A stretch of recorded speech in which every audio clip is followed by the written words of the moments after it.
Welcome to the Blue Pod. I'm your host, Tess Hampton, joined as always by my co-host, Matt Duffy.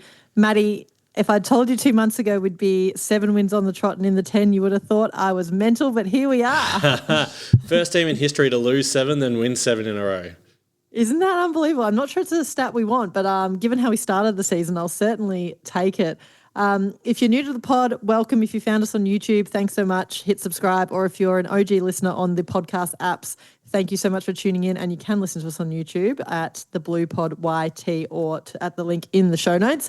We'll break our pod into the 4 quarters we always do. In the we'll start again. In the first quarter, we'll give our reaction to the game against the Tigers generally, and in the second, we'll talk about the players and cast our best and fairest votes. In the third, Coach's Box, the Fraser Freight train keeps on rolling, and in the fourth, we have a bumper mailbag to open up. Maddie, let's jump in. An unnecessarily close scoreline, Maddie, but the Blues, 10-14-74, got the job done over the Tigers, 10-12-72. Goals, we had 2 to Hewitt, 2 to Kemp, Ainsworth, Chera, Cripps, Evans, McGovern and McKay with 1 apiece. Disposals, Smith led the way on 29, Hewitt with 26, Cripps 25, Newman 22, Walsh 22 and Chera 21. Matt, it was a weird game, a slow start.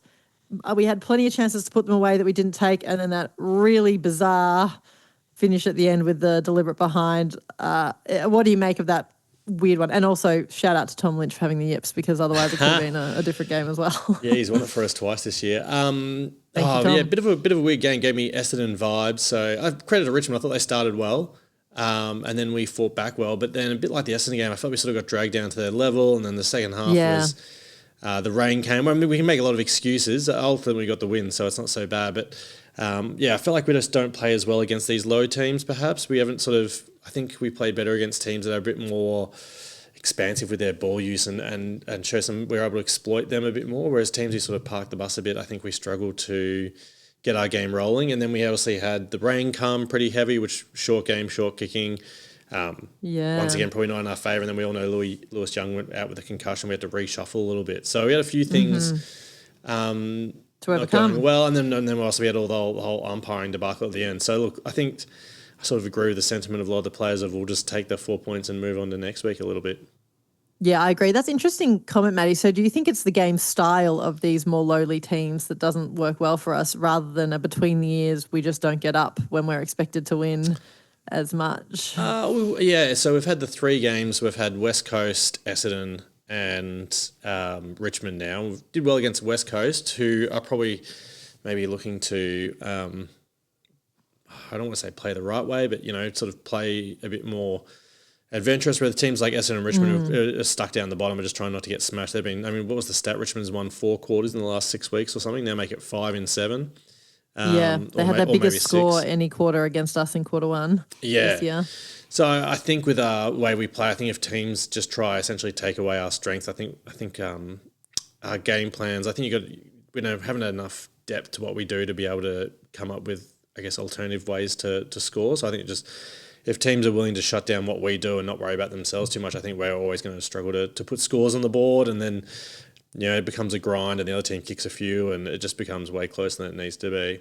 Having said it was all a bit that, of a boring one to watch at times, wasn't it? It was. I actually remember thinking to myself, when we missed those chances towards the end, we had like multiple chances. Literally, I think 6 behinds at the end of the third quarter and start of the fourth. Yeah, and a few easy kicks there to push it out to 3 goals. So we were 2 goals up, looking to go 3 goals up. And I think there was 5 minutes left, and I said to myself, well, Richmond's only scored 8 goals in 110 minutes of football.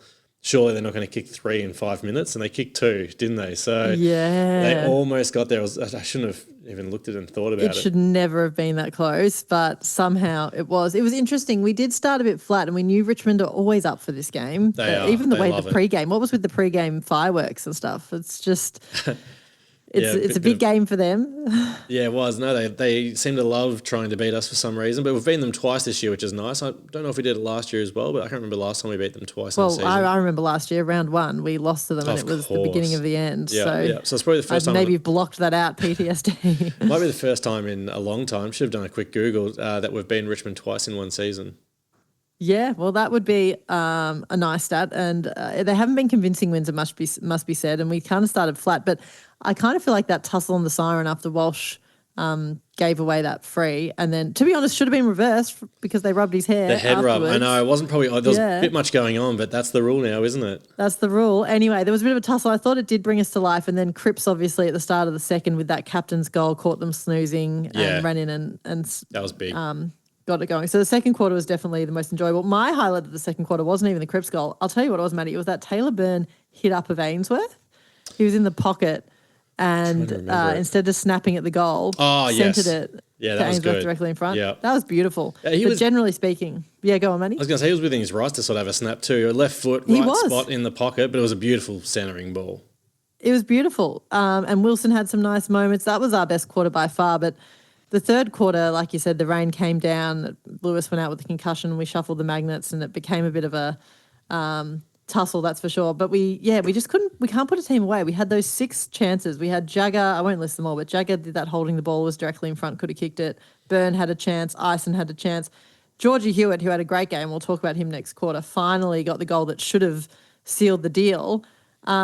But then I started to feel a bit nervous, Maddie, after Richmond, that deliberate behind, and Tom Lynch missed a lot, thank God, because that would have put even more pressure on. But yeah, it was far closer in the end than it needed to be. It was, and they were just dominating us out of the middle, so it sort of felt inevitable towards the end there that the ball was always just going to end up down our end again, whereas I guess if we'd been playing sort of more our way, our style or whatever, or had our usual strengths, we would have, sorry if you can hear something there, that's my dog who's come to say hello. Panting I was wondering what was distracting you. If we'd been sort of playing our way and had our strengths and getting that usual dominance out of the middle, then I think that would have obviously made things a lot easier at the end. If we, it's a lot easier to defend in your forward half than in your back half, but we end up defending in our back 50 for the last 3 minutes, which is a tough ask. Yeah, it's true. I don't know. It's interesting that we did get smashed out of the middle.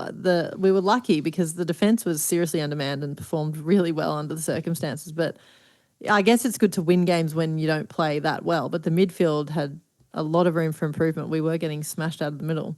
Yeah, the clearances were, we'll come to them later. I can't remember the exact number, but it was something like -10 on centre clearances. But it was one of those nights where it felt like if they won the tap, they were out of there. If we won the tap, it was never seemed to be quite to our advantage. The only time, and even I think Peter was resorting just to like smashing it out of the stoppage area, just as far forward as he could get, but that didn't seem to really work. Nothing seemed to work for us. Setups, Pito's tap work, whatever it was, just they seemed to have us covered a bit there.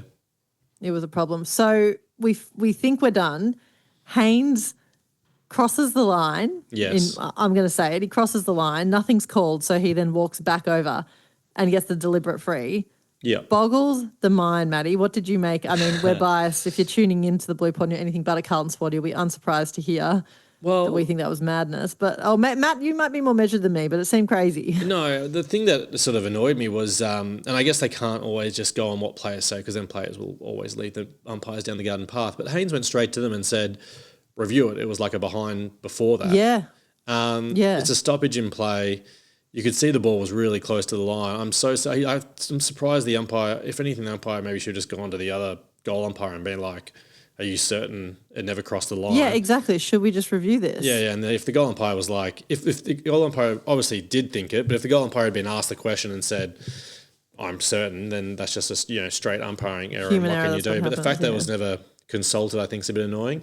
And then, what's the point of the arc if not for moments like that? They're caught in no man's land because they had that one where they did pull back a review that was questionable like a minute and a half later, and then they decided that it was only ever going to be used in certain situations when it was called for. They weren't going to just review everything, and but that's just, I don't know. So it's just throwing the whole arc thing into turmoil. It's a bit of a disaster for the AFL. They need to sort it out. It's messy. It's really messy. And even the one he walked over the line, you could argue it probably was perhaps a rush, but there was a Richmond player right there. There was another one I think it was a North Melbourne player got done in really similar circumstances where they walked it over, but that's, I don't know. It's hot on it this weekend. Well, it's the more the look, isn't it? Because, there was a couple instances where Richmond players, they belted, there was one where he kicked the ball off the ground across the line or punched it across the line under similar amounts of pressure, but I think it's almost like the guilty looks, like, when a player does the whole hands up, which I hate. I know it's instinct, but I hate it so much because you're pretty much admitting that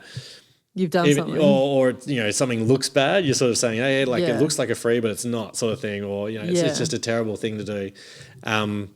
So I think the way he walked over the line essentially just looked like a guilty rush, if you know what I mean. Like, but I think it was, it did. But it was just confusion from him. I think he's like, it's over. Okay, you haven't called it. I'll take it back over. Sure like it was just confusion. Yeah. But like you said last week, Maddie, thank God we still got the 4 points, because I feel like in so many games gone by, we'd be ruminating on that decision and spewing about it because they might have cost us the game. But the side's matured to the point, touch wood, it doesn't happen in future, but where these howler decisions, and we've had a couple of them lately, haven't cost us the game. We've still found ways to win. So thank God for that. Yeah. Well, I think it goes to show you need to I think we've used the analogy maybe last season or seasons ago where don't leave it in the hands of the judges, the old boxing analogy, like knock out your opponent. We only had a 2-goal lead, which turned out just to be enough. But really, in reality, we should have slotted some of those chances. We should have been up by more than that when we had our ascendancy, and then that should have been game over. So, which we just had enough this time. But if anything for me, it just sort of goes to show that as we become a better team, we really need to make sure we're taking full advantage of when we have dominance in play and putting the score on the board so that we can sort of weather those storms when they come. Yeah, totally agree, Maddie. Either way, we got 7 in a row. Just to wrap this quarter and the reaction, I guess we have to react to that. Can 7. You believe it? And Hawthorn in like the middle of an injury crisis who got, they ended up getting built. They've got a few at one back stage, for us, don't they? I haven't seen who. They got some coming back. I didn't know they had some coming back. That's a pity. I think they've got a couple out of few back. But gee, they got to be rattled after their weekend. 80-something to 3 or something. It was a crazy halftime scoreline. And then they dominated the second half. I saw a funny, we're off topic here, but I saw a funny little meme up. And because, Sam Mitchell's big into the AI assisting him.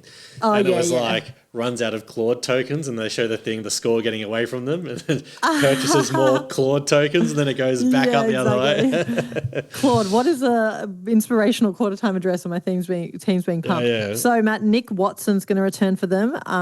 That's pretty big. Carl Amon and Jarman Impey are also expected to return, but Battle and Reeves will miss, is the info. Okay, that's pretty good. Battle's obviously a big key back and Reeves has been pretty handy in the ruck and we all know how we felt about our ruck efforts. So that's probably not too bad. We'll be talking about it next quarter. Yeah, so anyway, we'll go to it maybe when we get to Coach's Box, but it's a hell of a run, but I feel like next week we'll tell a lot about what this run is in the bigger scheme of things and whether there's, something to get excited about this year or whether this is going to be the peak. Well, we're in the 10. We've got a spot. We just got to hold it now.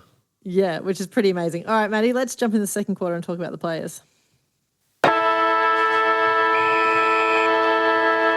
We'll start the second how we always do by talking about our boy and our whipping boy. If you're new to the pod, our boy is someone who didn't make our best and fairest votes, but we want to give them a shout out. And our whipping boy is someone who we think might need a break or some constructive criticism. And we often find our whipping boys respond to our critiques, Maddie. So who's your whipping boy this week? Okay, I got to be honest. I looked through the notes and realized I hadn't designated a whipping boy, so I'm going to go off the top of my head. Pito's been in there for a few weeks, so I've just got to say, it's a talking point though, isn't it? It really is, and I think he's sort of lucky that Reedy has been injured. So that's one there that I think that is a real possibility we might see something happen, even if we gave mid-season rookie draftee Riley. Chance. He had like 15 odd touches and 40 odd hitouts in the VFL on the weekend. He's a really tall, skinny bloke, so he probably wasn't ever going to come in against someone like Nank. But and Hawthorn previously did have that big 1-2 with Reeves and Meek, so he's probably not going to come in for Hawthorn either. But if there was a team that didn't have the big bullying type, maybe up against a more like a Tim English style ruckman or something like that, I think it'd be a chance to come. But if and Reedy I'd be keen to see have a go again at some point as well. But that's one. We're missing TDK a bit there. And then probably the only one that sort of maybe I know went missing a little bit. I think a wing sort of struggled to get involved in the game, but Matty Cottrell was very quiet. Yeah, that's a fair call. He was quiet. That's his second quiet week from after a really solid return the first game back. Yeah, so and then this is a harsh on a first game back. We also thought Ollie Hollands, who started well, then he just absolutely disappeared. He's a bit of Coach's box. I'm surprised Akers got dropped, but we'll get there. It was I don't think Hollands justified that decision in his performance. No, I think we sort of almost missed him a little bit, didn't we? Yeah, I'll be interested to see what happens next week. Interesting, Matty. I agree with all of those. On the Pito, if you I forgot that we're on YouTube. Previously, Matt Oh was saying God, that that's it's so all annoying. good. No one Yeah. else can see. But if you're tuning into YouTube, bless you, Maddie. Thank you. Thank you. There's Maybe, probably another one coming shortly. Okay, good. Well, we'll look forward to that.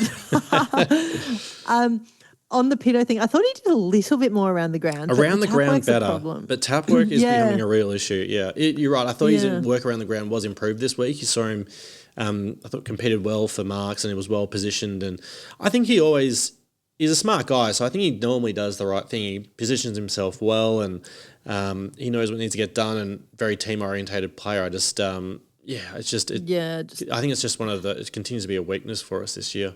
He gave away a free, not in a ruck contest, but the compilate. I saw on Twitter, X tweet, or do we still call them tweets? A post, whatever. That said if there needs to be a compilation of all pedos frees because the look on his face after he gave away that one, the 50, it's the same every time. It's always looks at him and goes, what for? What for? And look, to be fair, ruck frees are sometimes you don't know what they're for, but gee, I would love, maybe it's not as bad as we think, but I'd love to see the stats of like Richmonds and frees against. Like, it's probably not that hard to look up, actually. It's got it. You should look it up. It's interesting. It's just so funny, his reaction, though. It's never like a shake of the head. Every time it's like both arms up, baffled look on the face. Oh, you can literally lip read him and he says like, what did I do or what for? Yeah, whenever he talks exactly. to, yeah. It's But he so gives funny. away too many. Anyway, so there's a few. It's a watch. Did you have anyone different on your list? I've got a controversial one. I've got Jack Eisen, which he's in think struggle. we've talked about for a few weeks. Might need a spell. I had a friend at the game, some intel. Shout out to Nara. I was not there. Spies at the game. But I was thinking of watching it on TV that he looked a little too casual and sloppy with his disposal at times. Yeah. And I was texting Nara and she said, yeah, Jack Eisen's disposal, she even thought that some of the boys were avoiding giving it to him at times because the disposal was sloppy. Right after we had that exchange, however, he did a really nice bullet pass into the 50 and we kind of laughed about that. I feel like that's what he is at the moment. He either nails the kick and does something special or I feel like he's trying to be too cute or a bit. It looks like he's being lazy or too casual. And I don't think he is. I think that's just his style to play with a bit of flair. But when it's not coming off, it can look pretty poor. Yeah, I think he's so raw. I think he's got so much improvement left in him. And I agree that his standard's been probably well down for a while, but we haven't lost with him in the team. So you can't drop the good luck token. We can't drop him. Or can we? And, but yeah, We do. You're right. At times his disposal misses, but other times it looks genius. He does sort of have that laconic style, so he doesn't look like he's ever laconic's hustling. a good word. And the other thing I mentioned the other week, and I don't know if you've noticed it watching it, but he only ever goes up with one hand in aerial contest, never really commits to his work aerially. He's almost 190 centimetres tall, so... really doesn't look like that. Yeah, he's a good medium to sort of tall size forward. He's probably the same height as someone like a Charlie Kerno, who's not great in the air either, to be honest. But he's no Harry, but he's not small. So you'd think something he would be good at as a forward would be marking the ball, but he seems really average above his head. Well, the one hand thing is reflective of what I mean. He looks like he's casual and trying to do something specky, and sometimes it does look genius. And we love him. He's going to be a player. He brings spark, all the things we've said about him previously, but when it's not happening, it can look at the other extreme. Yeah, I think he definitely feels he's a player that we need to come on, so I think the exposure is good, but and I think the big positive, as we mentioned, was there's a lot of room for improvement there. So if he fulfills 50, 60% of that, he'll be a good player. But and then there's the potential to be a really, really good player if he goes all the way. But he definitely needs to work on a few things in his game. I agree, but we can't drop him because if we do and we lose, it'll be because of that.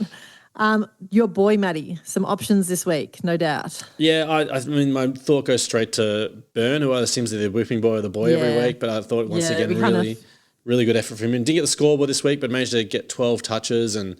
He missed that chance, actually, a good one. He missed that good chance. He passed up that nice assist to Benny Ainsworth, though. And how many tackles did he have? Only the one tackle. But, I just think, he's a guy he's sort of done the opposite of Ice, and he started slow and he's been building. So well done to him. So I'd like to give him a bit of a shout out. I think Billy Wilson down back has been super impressive. Super, Matty. He's run off the very back. Consistent. Yeah. I'm not sure if he's eligible for Rising Star, but if he is, I don't know how he's not being talked about. Yeah, he looked excellent, Matty. Spoiler, the only reason he's not my boy is because he's in my votes. I thought he was superb. Yeah. My boy, I mean, I wanted to repeat round one and give it to Tom Lynch again because thank you, Tommy Lynch, for absolutely having the yips against us. He had chances to really put the pressure on, but did not take them. But I will give it to his number. Well, I guess it was Lewis Young originally, but he went off. I just thought Dirksen again If you told me we would win a match a couple months ago with no Wiedering, Dean or Young with this makeshift backline. So I'm actually going to shout out to Cowan and Dirksen. Cowan, that beautiful moment at the first quarter where he went back with it. Dirksen just looking solid under huge pressure and super, super impressed with how that backline held up, completely depleted. Yeah, I think Dirksen's been a good find. I still think he's probably backup material when those guys come back. I think he gets pushed out, but he's a really good quality backup. And yeah, Cowan's one we haven't talked about, but having a ripping season. That going back with the flight in the first quarter, and even he did an interview after the game, and like we talked about last week, he's not the most polished, but you kind of love it. He just gave short, straight back answers. Oh, he's tough. When he got hit by Short on the boundary line, got him sort of on the shoulder/head. You could see he was a bit sore, but I think when on the jaw, sort of the head rode up off the shoulder into the jaw of him. And I think initially he was sort of walking off going, he got hit, how annoying. I think he looked back and saw Short stumbling around on the side and he almost gave a smirk and sort of was like, worth it. Exactly. And I like that. I like that bit of edge. Yeah, no, he's been superb. The only other name I had in this category was Frankie Evans. Yeah, good game. I just thought his pressure was really, really strong and some really big tackles at key moments. Yeah, he managed to get 19 touches. He said he laid a couple big tackles, kicked that one goal. I thought he did sort of start. I think another one that probably started strong and faded a little bit. Pretty influential when he was up and going. Yeah, someone who's normally our whipping boy, but I thought delivered in neither category this week, or maybe the boy. I thought Kemp was better finally, Matty. Better, although he sort of reverted to some classic Kemp moments in the second half. But yeah, he looked much better. He actually took a few marks and converted a couple of chances. A few goals. Can't complain. That was if that becomes his new baseline, that's not bad. That's not bad. And he was active. Harry wasn't as much of a presence as he's been previous weeks. No, not as much. Tricky with the wet ball in the second half, probably a little bit trickier for someone like that. And Tigers do have some half-decent tall defenders. Not that Harry should be good enough to have an impact against anyone, but so he was slightly down on some of his recent form. Still not a terrible game, but you're right, not to the standard he kicked his goal producing. when he needed to. Yeah. Yeah. I should have mentioned this earlier. It was Ollie Florent's 200th game, so good to get the win for Ollie. And I thought he played reasonably as well. Yeah, he's good. Yeah, sort of very unassuming. He's one of those guys that just sneaks under the radar, isn't he? I liked Wilbur's pre-game presentation. I don't know if you've watched that. No, I saw he did it, but I haven't watched it. No. Actually, can I just give a random shout out for my boy to the Carlton media team at the moment? I'm just loving their work. Go for it. Matt loves naming a non-player in this category. You're loving their work? Yeah, I think it's just been good. I like some of the behind-the-scenes stuff. They're doing the team selfies for the VFL team every time they win. Yeah. I like the give someone a shout-out after the game. I think it's just brought you a bit closer to the players and it's a bit more engaging than some of the stuff they've had previously, which is nice. Always easier when you're winning to produce good content for them. But I have enjoyed it, so it's been good. Yeah. I like it at the moment after a win, log on the next day. And can I say I saw something today, if you're unaware, on a Monday at Grilled, you get a free burger if your team's won. What? You have to have spent $20, so you probably want to go with your family. But if your team's won on a Monday, you get a free burger. We could have had 7 weeks of free burgers. You're telling me you can just, how do they know what team you go for? I don't know. Yeah, maybe you get up your membership or something. But I walked past today and saw the sign and I'd already eaten lunch and I was filled with regret. Could have had a free burger. New segment, Tasty Tips with Tess. Get that. I've grilled. You heard it here first. Get that sponsorship going. So there you go. There's a tip for everyone. We've really gone off script now. Midfield, Maddie, we got smashed in the middle, but Hewitt obviously, I think obviously the best of the bunch, but Cripps had his important moments. Smith collected a lot of it. Yep. What do you reckon of the midfield? Because it wasn't their best outing, but it was okay. No, it was more the clearances. I thought the around the groundwork wasn't too bad. Like you say, Cripps had a chance. He kicked, I think, 1 goal, 2. So, once again, he have almost 20-something touches. Where is he? 25 touches, 1 goal, 2. Which wasn't. What about Walsh? Walsh only had the 22 touches. I thought he was down on recent. He had set some pretty high stands recently, Walshy. Jagger managed to get 29 touches, which I thought was pretty amazing. 9 score involvements or something. Let me tell you. Which is, according to his post-match interview, kind of how he measures his success. He likes to aim for that. Yeah, he had 3 inside 50s, 4 clearances, 9 score involvements. He attended 15 centre bounces and went at 69%. He only had the 9 kicks, so he was nice. dishing out a lot of handballs. 5 tackles for Jagger's pretty good too. I thought Jagger was good excellent. outing. He's been getting tagged. It's crazy that he's essentially in his first year and he's getting tagged in a midfield that contains Walsh and Cripps, It's wild, which shows the sort of impact he can have. And I think he sort of had a game there where they didn't really put anyone on him, so he was able to run away. And I think I saw something like, oh God, I wish I could recall stats better, but there was another thing I saw where something like 6 out of his last 8 games or something, he's had 25 plus touches or something like that. Yeah, really consistent. He Yeah. says he doesn't want to accumulate, he wants to get with impact, so he measures himself on those, score involvement style Well, stats, 9's but pretty high. 9's pretty high. Chera, speaking of, ex-midfielders, his new role on that wing, he's having so much more impact than he ever did. Like what made me think of Chera was that he would previously accumulate about the 20-25 touches, but wouldn't do much with it. But I feel like now in that wing role, he's running both ways and having way more impact. I'm really liking that change. It is. When he has just a little bit more time and space, his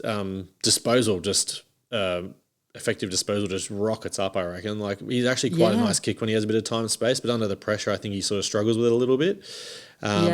He's one of those guys who's not lightning fast with getting, the disposal out of the way. So I think getting him out of the heat of the kitchen and getting him sort of on that wing half-back role, you saw a few times where they use him and, he has that little bit of extra time and he found a few really nice passes and he's looked much improved.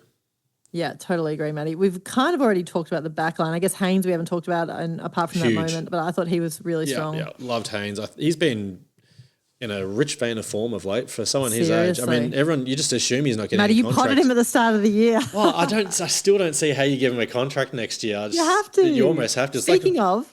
Yeah. Sorry, go on. I was going to say Gov's in a similar vein. I was going to say. A contract. Yeah, Gov's playing himself into a contract as well. Gov would be a hard one to get rid of because I think having the 3-prong attack is has been quite important for us. Like, one sort of tends to bob up between Kemp, Gov and Harry up there. And you can throw Gov back like we did when Lewis went down. And he hasn't, I tell you what, and he hasn't even, he's probably going to go down next week, but he hasn't copped an injury this year, I don't think, Gov. Which is normally he's got a bad... I can't believe you just said that out loud, but yeah. Normally he's got a bad hammy or something by this stage of the season. He's missed 4 or 5 games. But the old contract year strikes again. He's leading our goal kicking and, it'd be hard to refuse him. So, in fact, I'm glad we mentioned him. He's been just super, super valuable and really playing a role for us. So, I think that probably recaps our general chat. Should we get to the best and fairest votes and see how we split them?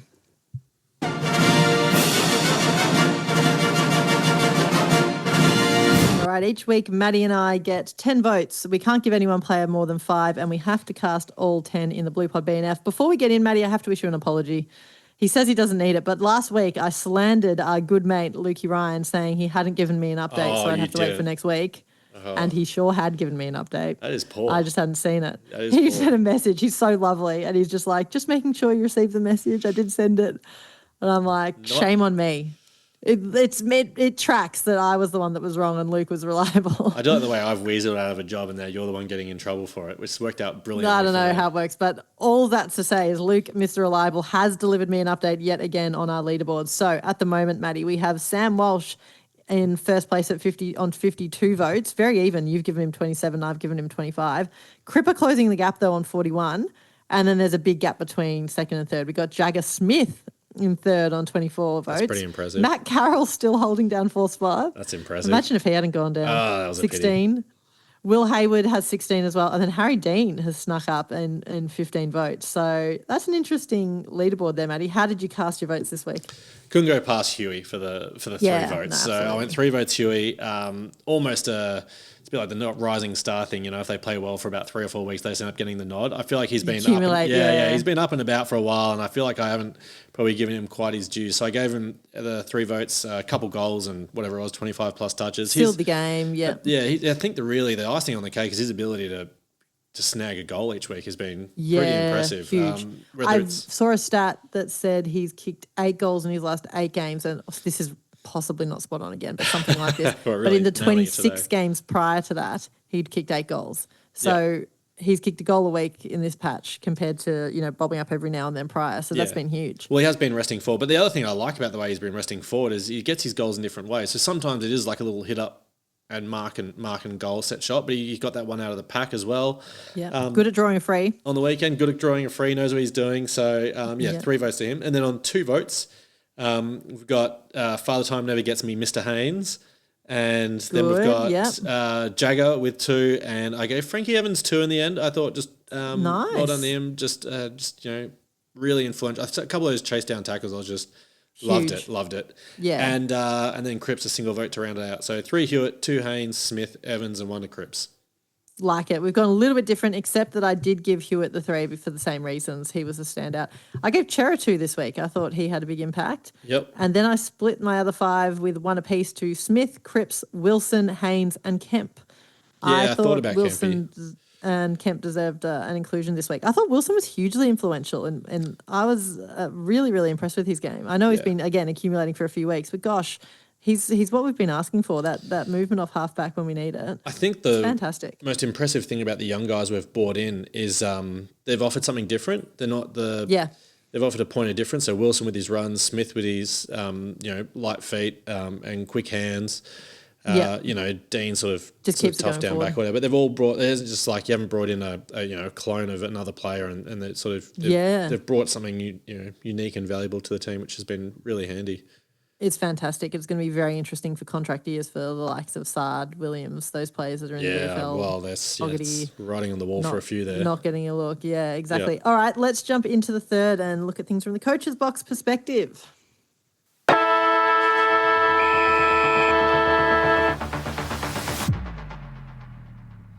All right, let's start the coach's box how we always do. Let's talk selection. We touched on it, but Akers was dropped for Hollands. Obviously, Dean injured his hand. Is it true it was opening cat food, or was that's just a rumour? That's apparently the story. So, and then... He's a quirky cat. That makes sense. Fraser refused to elaborate on it, but just said which he stays away from sharp objects. But I think the biggest controversy is that he's a cat person over a dog person, which, maybe. So. That is very surprising, and I'm not sure I'm here for it.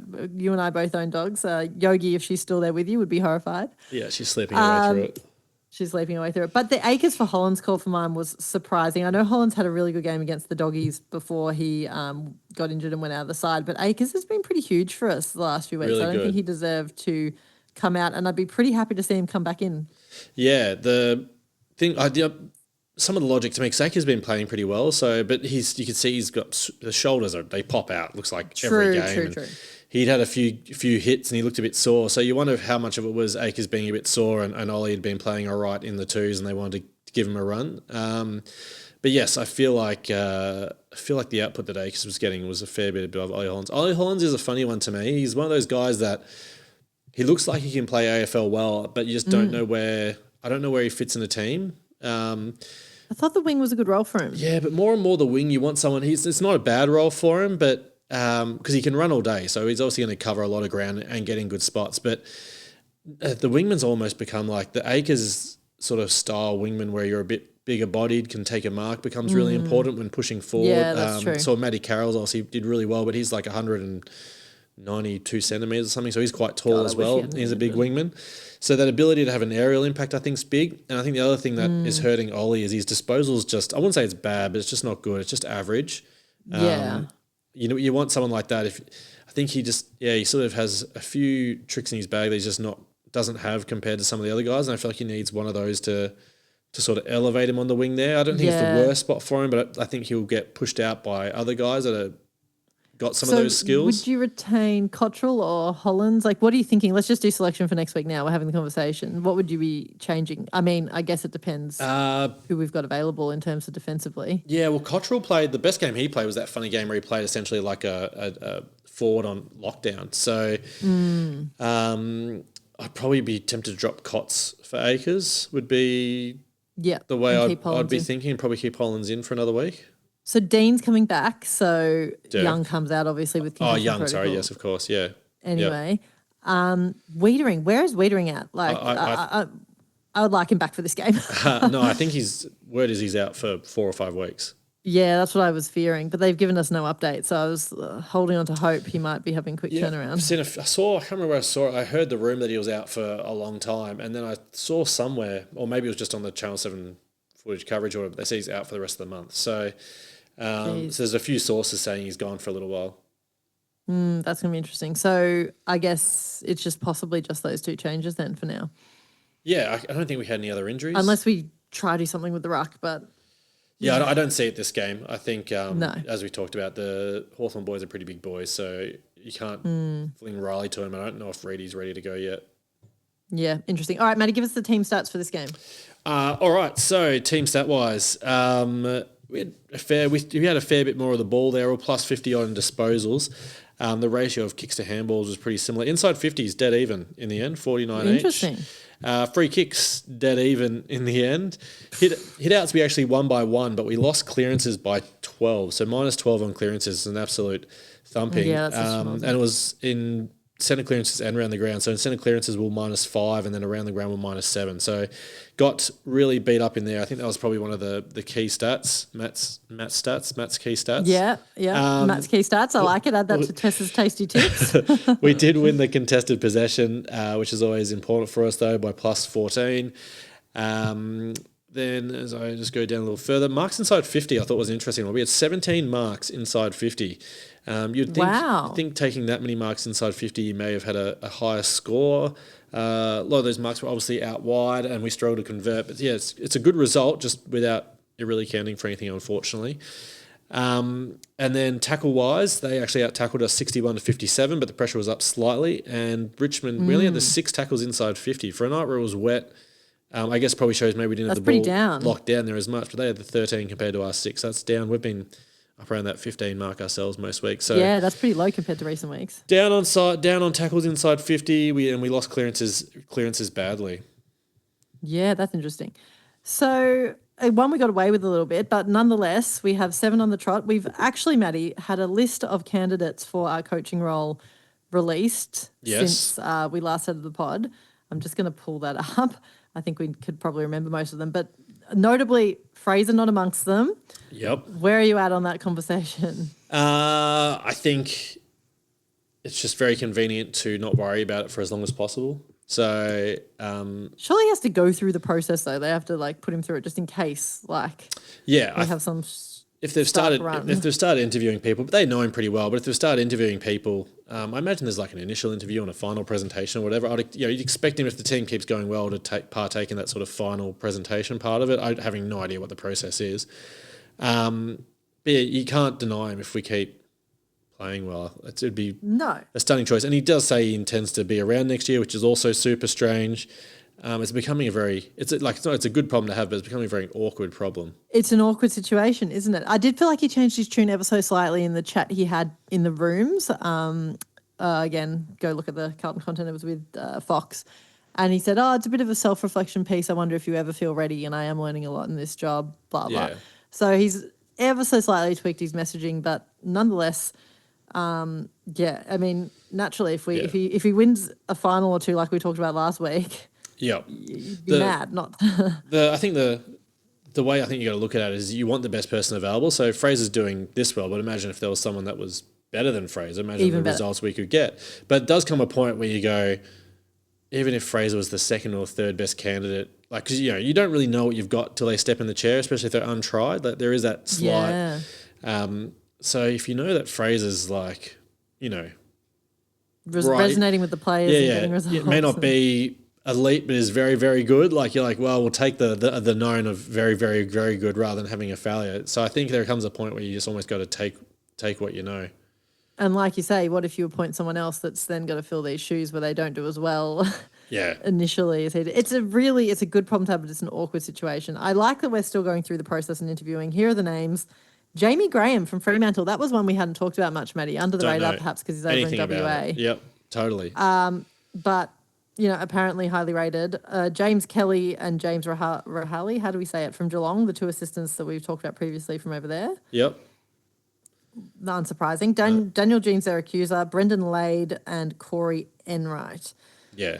I don't know if anyone there sets my world on fire. I'd probably like the Geelong options, although Kelly. I have recent. Yeah, Kelly has always been my preferred. And then I did read somewhere that there's a few that I have as well. Hayden Skipworth is apparently in the running, and possibly James Longmire might come in down the line further into the process. So I don't know. It'll be interesting. Yeah. It's very weird while Fraser's doing so well to even be talking about replacing him, frankly. It's weird. It is. And it could just be a miracle run. We just don't know. Well, and the hard thing about assistants these days is untried assistants. They're just that, they're untried assistants. You don't really have anything to go off. Do you know what I mean? There's no record. None of them have done caretaking coaching before. None of them have, probably a bunch of them haven't had their own VFL teams like Fraser has. Except Fraser. So there's not as many people that have done that sort of work nowadays. They all seem to sit as assistants until they get their first go. So for someone like ourselves who sit on the outer and don't know the inner workings or don't follow those things as closely, it's pretty, it's for us, it's just a complete unknown really amongst those guys. I mean, there are familiar names in there that you hear people talk up, but I couldn't tell you who's good and who's bad. We don't know. Yeah, exactly. For me, it's the next month of footy. If we get some big scalps against who have we got? We got Hawks, Collingwood. Can't remember who comes after that, but if we continue this run in any kind of stretch against those sides, obviously if we make finals, it's very compelling and very hard it's very hard to replace him because, as we've said, the others are an unknown and he starts to develop a really strong case for the not quantity. This sort of determines, I think, our end of season run. So we go Hawks, Collingwood, Suns. Is that the last of the Lions, which is a bit tougher? But those next three matches, Hawks, Collingwood and Suns, all teams sort of around our area on the ladder now. Almost those, 8-point games, you go up 4, they go down 4. So I think this sort of determines whether we have a crack at the wild card, getting ourselves a chance in the finals at the end of the year. So if we win 2 out of 3, I think we'll be able to keep the rage going and do that. I think that pretty much sets us up to nab a final spot. Or if we lose all 3, then it's probably not going to make the finals. So big 3 weeks coming up. Big 3 weeks coming up for the club, for Josh Fraser. It'll be very exciting. So we've got the Hawks on Saturday night at the MCG. Are we going together, Maddie? We should talk about that offline, but I hope so. Yes. No, let's go to that one, definitely. We'll be there at the G. What is your predictions, Maddie, for that one? Oh, well, you can't deny the freight train. So no, the freight train rolls on. We bounced back well last time when we played a sort of an average game and won against Essendon, and we came back pretty well. I love that we bounce back after wins at the moment, not losses. Yeah, an average win. And no sort of the injury run's been good too. I keep cursing us tonight. Touch wood, Matt. Oh my God. Everyone come abuse Matt in the comments if we have a bad injuries. No, don't actually do that. So, selection wise, we've got a few options there. So look, I think we're a good chance, especially with them copping a few injuries. I'll say a couple goals. Anything could happen though. It feels like a bit of an unknown. I'm pumped for that game, Maddie. I really hope we get over the line. I will be up and about if we do. Let's jump into the fourth quarter. We have some questions waiting for us in the mailbag.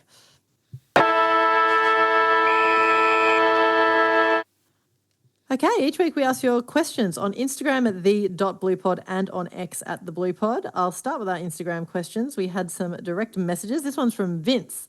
This block of games ending with Richmond feels like a chapter for our season. We took some scalps, had some great wins and got to 8-8. None of us thought we'd be at this point when Bossy left. However, now that we are here, what is your bar for success by the end of the year? Is it a particular amount of wins over certain teams, making finals or a wild card? How we play and set ourselves up for next year or something else? A good question, Vince. I'm trying to live in the moment, if that makes sense a bit more. Hello, Josh Fraser over there. No, I'm Take it day by day. At the start of the season when things weren't going well, you're trying to look for the positives. So, you're looking at Cody Walker and Harry, what was his name? And Harry Van Hotten. We were campaigning for him not that long ago. And I think one thing we've learned as Carlton supporters over the last couple of decades is that when the wins are coming, you got to enjoy them. So I'm trying to ride this the good luck. I think if we make finals, get that wild card spot inside the top 10, I think that's a massive tick.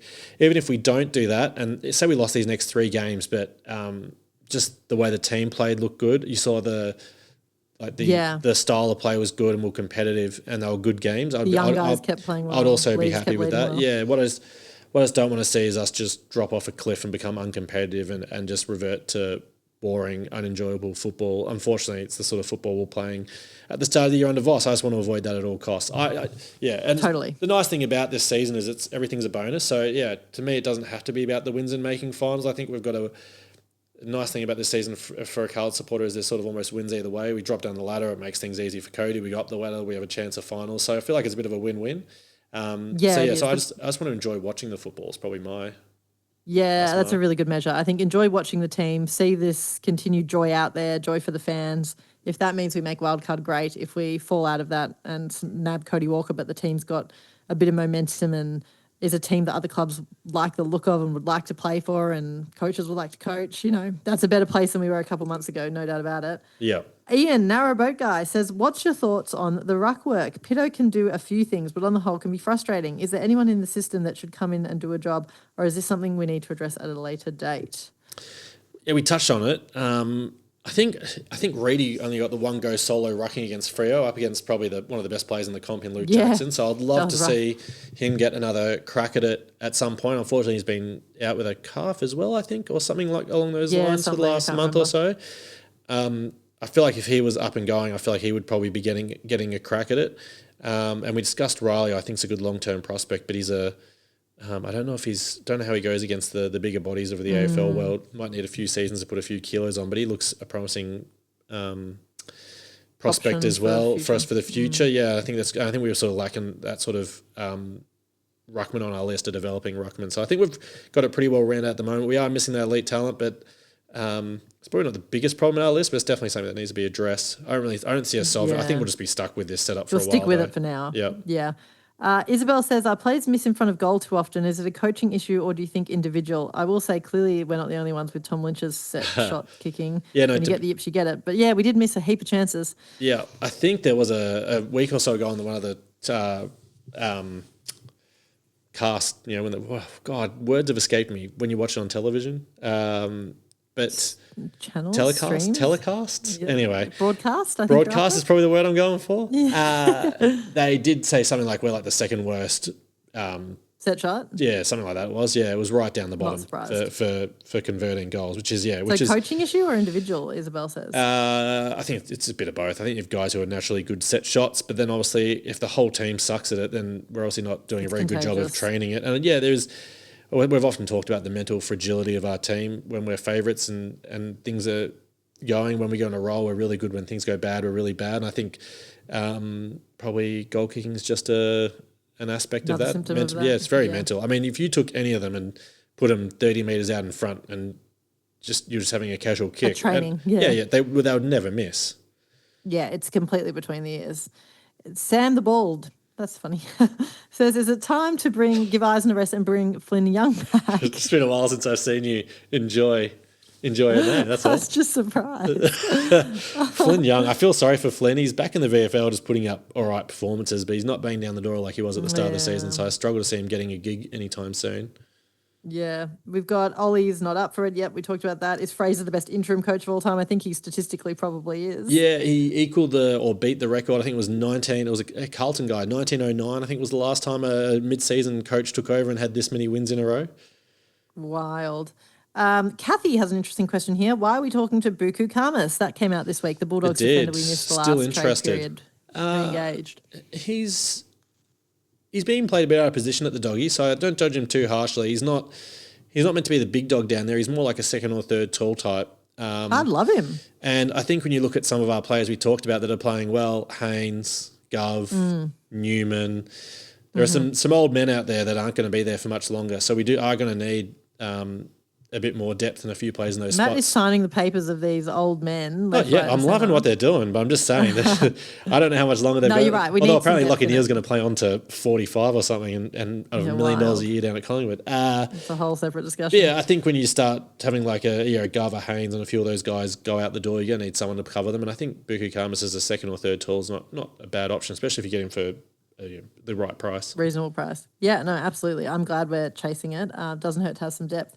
Mickey C says, felt like the game was A, bit of a return to earth, B, proves losing 3 key defenders, 1 in game, makes you vulnerable even to average team, and C, potentially the wake-up call we needed while still pocketing the W. I think that's probably true. As you said, we might bounce back from a bit of a poorer showing, hopefully. Yeah. Obviously, that Fraser said in the press conference, and a lot of players echoed it, that they'll take a lot of learnings from that, and we still got the W, which is good. I don't think the 3 key defenders really hurt us as much as we thought. I think it was more the midfield performance. I think just letting them get the ball down there that much. I agree, Matty. And Tom Lynch didn't kick a single goal. So if you told me we didn't have essentially a key defender for half the game and Tom Lynch wasn't going to kick a goal, well, you get one? Or you get no, he didn't get any because he was going for 500, wasn't he? Which was nice. Yeah. So that didn't really affect us in the end. But yeah, I put the blame on the midfield, and yeah, I think it's nice to get the reality check and pocket the W. Totally. We'll finish with Dom the Den's question. I think we kind of touched on this, but it's a more pointed way to put it. We have the coaching contenders now. Graham, Kelly, Rahali, Syracusa, Lade, Enright. Fraser hasn't nominated, but add him to the mix. Who are your top two in preferential order? So number one option and number two option, including Fraser. Look, with nothing to justify this, I'd go with Fraser and Kelly. Yeah, I agree. I don't. Maybe you and I just sing from the same hymn book too often, but they're the ones that I've liked the look of. I thought Greg looked like an okay option, but he hasn't That was put a his hand funny up. one. So yeah, wouldn't have minded that. I'm interested in what's his name? The guy from Graham, I think it is, from Freo. There's been a bit of talk about him. But yeah, Kelly's always been our preferred of the untried for one reason or another. And I don't know, I'm just not as Enright, the St Kilda option. Yeah, I think Enright, didn't he used to coach? I feel like he used to be at wasn't he one of our assistants a while back or something maybe? I don't remember. Anyway, his name gets thrown around a Syracusa lot. maybe, but he's come like third or fourth in a few processes. I think Kelly seems like the more exciting option, but Fraser right now is hard to ignore. It is. Yeah, look, I said I just don't know enough about it, so I'm happy to roll with the process. Roll, Maddie. Let the big dogs make the decision, and no matter what they do, we'll all have 1,000 opinions about it. Hopefully, good ones. Hopefully, Fraser wins the grand final, takes the decision out of their hands, and they have to appoint him. Can you imagine? Dare to dream. Dare to dream. All right, we'll wrap it there. Thanks so much for tuning in. We've been loving your comments. If you're joining us on YouTube, there's been a lot more conversation in the comments on YouTube, although we welcome them on all forums. But that's been really nice. So hit subscribe and leave us your comments and anything you've got to say. We love hearing from you. And yeah, thanks for tuning in. We will see you next week, hopefully for 8 in a row, Maddie. Maybe. Fingers crossed. Go Blues. Go Blues. Oh my God, Matt, you're the man! Thanks, Tess. I know. Thanks, guys. Tune in next week for more. Go Blues.